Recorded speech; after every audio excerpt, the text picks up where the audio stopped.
Hey, good morning, guys. This is Stephen Howard, my dog Yucca, and Rio's in the bedroom with Lori, resting. It's about 8:30 on Thursday morning, the 2nd of March. Um, I tried to put a video out yesterday, and I got kind of jumbled in my message.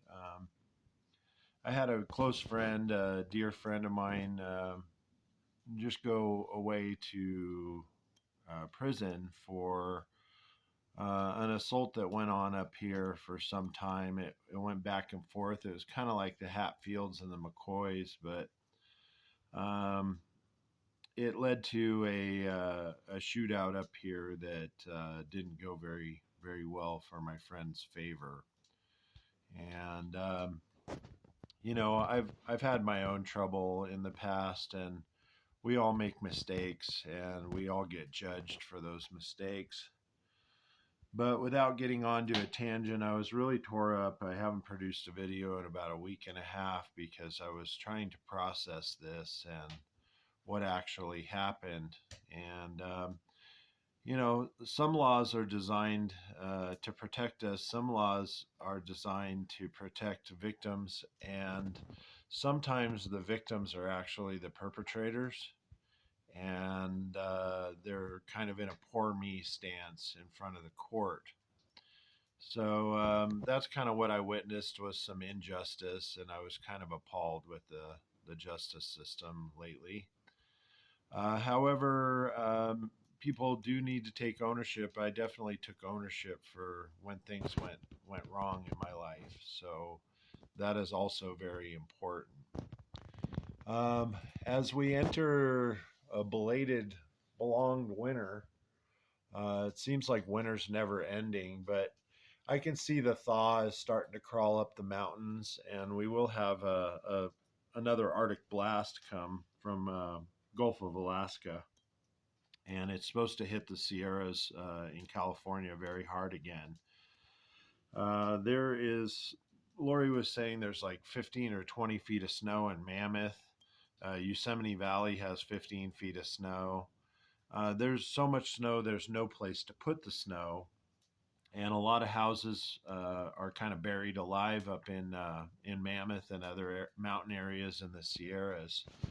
So I'm praying for all those people and making sure everybody stays safe. And it was snowing in Las Vegas yesterday, I believe, and it's just been a really weird winter where winter prolongs in February and March. And we've had sub-zero temperatures up here and been dealing with it.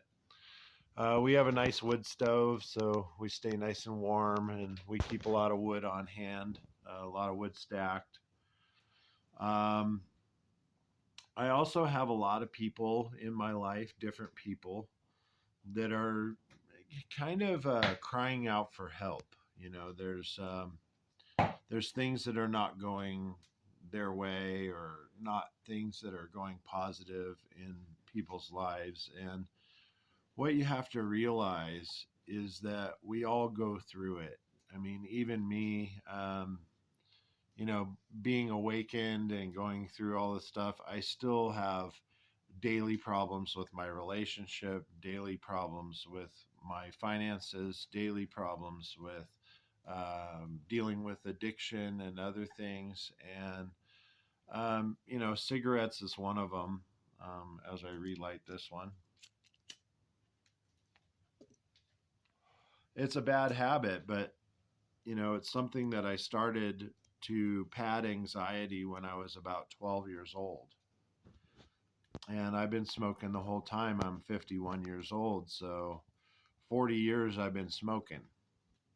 And, sometimes a lot, sometimes not a lot. But smoking is something that takes away the anxiety for the moment, but stacks it on double in another half hour or something like that. So it's really not a practice that I would suggest for anybody. And it's something we are moving to ultralight cigarettes, and we are trying to slowly figure out how to quit. But I think that the things that plague us or cause us problems, alcohol, drugs, sex, there's a list, eating.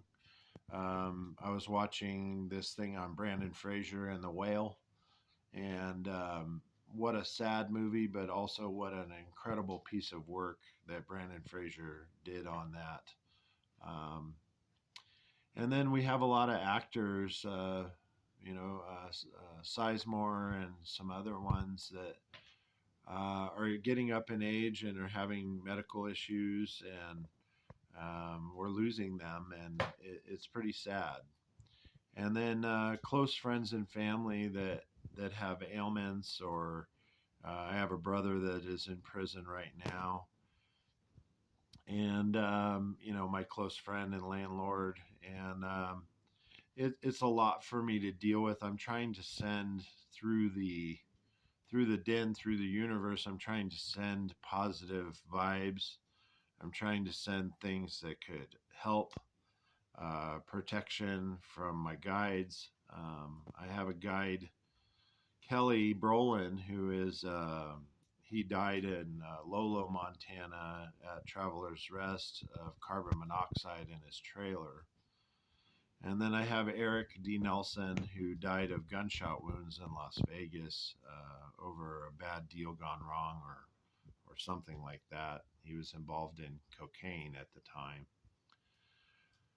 And those guides are, one is a street smart, kind of gnarly guy, gangster guy, sweet guy, but had a side where he knew his street smarts. Kelly was a jack of all trades and a mountain man. So he was somebody that had been through all the street smart education at a young age. And when he got older, he became a contractor up here in Montana. What I've been seeing lately is that people need to continue, even through doubt, to have their best foot forward, to continue having faith, to continue staying on the path, no matter what sort of turmoil or things you're going through. That it's very important that you stay on path and that you stay on assignment, and that you don't, even the people that you're assigned to can try and knock you off of assignment. If you watch Kevin Costner and Morgan Freeman in Robin Hood, Prince of Thieves, it's kind of an older, cheesier movie, but it has some valid points. He constantly calls the guy Christian, even though it's Robin of Locksley. And Morgan Freeman got his life saved out of prison, so he owes his life until he can save Kevin Costner his life. He owes him his life, and he is his humble servant. So I think that has some keynotes to it. In other words, when you're assigned, you have to stay on that assignment until you're relieved of that assignment or something else happens. And keep the faith, stay strong, do the right thing. That's the divinely guided message today. I hope you guys have a wonderful day. Stephen Howard signing off.